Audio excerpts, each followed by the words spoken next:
এখন দেখো 176 পেজের 1-3 প্রশ্নটা হচ্ছে একটি সমকোণী ত্রিভুজ আঁকতে হবে যা সমকোণ সংলগ্ন বাহু দুটির দৈর্ঘ্য 4 সেমি ও 8 সেমি এর পরিবৃত্ত আঁকতে হবে। তো সমকোণী ত্রিভুজ মানে হচ্ছে যে ত্রিভুজের একটা কোণ 90 ডিগ্রি 90 ডিগ্রি সমকোণী, হ্যাঁ কোণী মানে কোণ, সম মানে হচ্ছে 90 ডিগ্রি 90 ডিগ্রি কোণ দিয়ে ত্রিভুজটা হতে হবে এবং সমকোণ সংলগ্ন মানে 90 ডিগ্রির দুপাশে যে দুটো বাহু থাকবে সেই সংলগ্ন মানে দুপাশে দুটো যে বাহু থাকবে 90 ডিগ্রি দুপাশে এদিকে একটা বাহু যে দুটো থাকবে তার দৈর্ঘ্য একটা 4 সেমি একটা 8 সেমি দিতে হবে। সেভাবে ত্রিভুজটা আঁকতে হবে।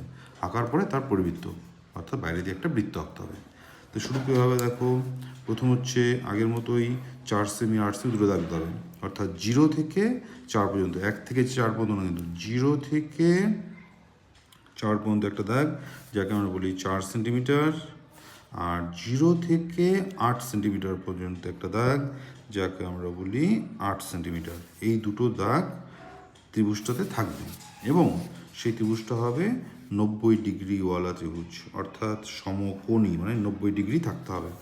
তো প্রথম কাজ হচ্ছে তোমাকে একটা নিচে যে কোনো একটা দাগ দিতে হবে, দাগ দিয়ে সেটাকে সমকোণী বলার জন্য তোমাকে এখানটায় 90 ডিগ্রিটা এঁকে বলতে হবে। 90 ডিগ্রি এঁকে কম্পাসটা যে কোনো মাপের ছোট্ট একটা ফাঁকা নিবা, নিয়ে যে কোনো মাপের একটা কোণায় তুমি একটা গোল দিবা, যে গোলটা নিচে গিয়ে টাচ করবে এরকম গোলটা, হ্যাঁ সেই গোলটায় ছোটো বড়ো করা যাবে না, একবার যে মাপটা নেবে সেই মাপটায় গোল দেওয়ার পরেই ওখান থেকে উঠিয়ে যেখানে লাগবে ওখানে বসাতে হবে, বসিয়ে একটা দাগ দিতে হবে। সেখান থেকে উঠে যেখানে বসাবা ওখানে একটা বসায় আবার একটা দাগ দিতে হবে, দাগ দিয়ে ওপরে কাটতে হবে, এই পাশে বসায়ও তোমাকে ওপরে কাটতে হবে, ঠিক আছে। এই ছেদবিন্দুর সাথে এটাকে তোমাকে স্কেল দিয়ে সোজাসুজি জোড়া দিতে হবে, উপরে জোড়া দিতে হবে। তো এইটাকে বলে 90 ডিগ্রি মানে সমকোণী। তো ত্রিভুজটার ভেতরে 90 ডিগ্রি আসা মানে সমকোণী শুরু হয়ে গেল। এবার সমকোণ সংলগ্ন মানে 90 ডিগ্রি দুপাশে যে দুটো বাহু এই একটা সেটাকে একটা 4 সেমি একটা 8 সেমি হতেই হবে। তো আমরা মনে করো 8 সেমিটাকে কম্পাস দিয়ে সমান করব, সমান করে আমরা সেটাকে কী করব, এই কোণায় বসিয়ে সেই 8 সেমিটাকে নিচে কাটবো। আরেকটা যে আছে এখান থেকে বসিয়ে যে 4 সেমি সেটাকে আমরা এখান থেকে সমান করব, সমান করে ওই কোণাতে বসাই ওপর দিকে 4 সেমি কেটে নেব, ঠিক আছে।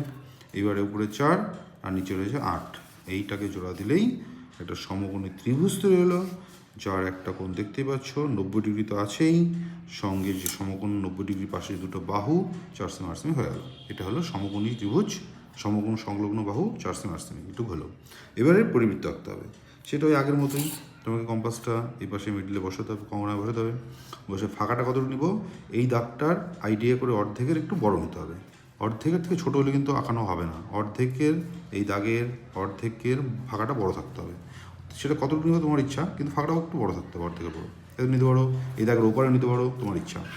তাহলে অর্ধেকের একটু বড় ফাঁকা নিলাম, নিয়ে ওপরে সোজা উপরে কাটবা, সোজা নিচে কাটবা, সোজা উপরে সোজা নিচে কোণায় বসায় দুটো দাগ দেওয়া হবে।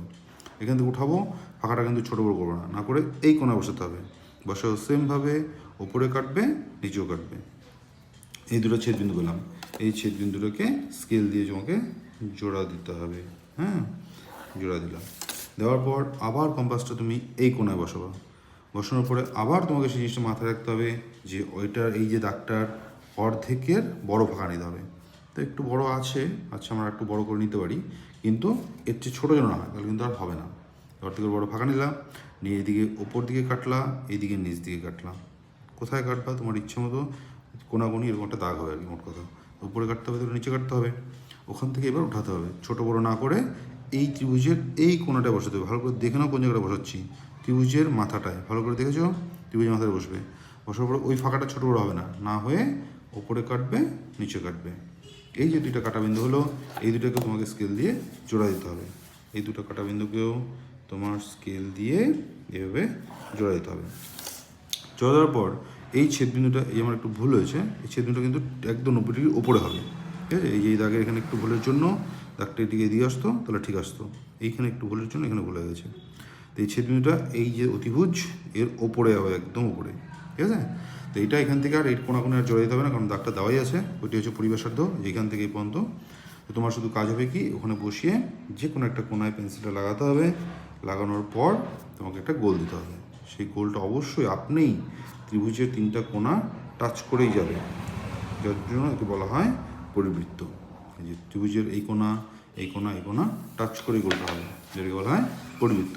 তারপর আগের মতো নাম দিবা, A B C D E F G H I J K L M N, নামের কোনো ব্যাপার নেই, যা হয় যেরকম ইচ্ছা নাম দিলাম। কিন্তু এবার নিচে লিখতে হবে তোমাকে কিয়া কায়লা পরিবৃত্ত।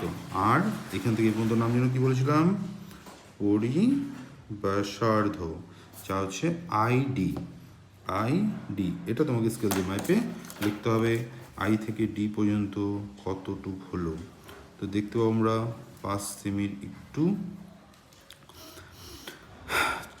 সেমির একটু বেশি কম হয়েছে। হ্যাঁ, 5 সেমি একটু কম হয়েছে, ঠিক আছে, 5 সেমি কম হয়েছে, 64, হ্যাঁ 5 সেমি একটু কম হয়েছে। তো এটা লিখতে হবে তোমাকে 4.56, 4.6 সেমি। এইভাবে তোমরা ফটাফট আগিয়ে ফেলো, খুব সোজা প্র্যাকটিস শুরু করে দাও।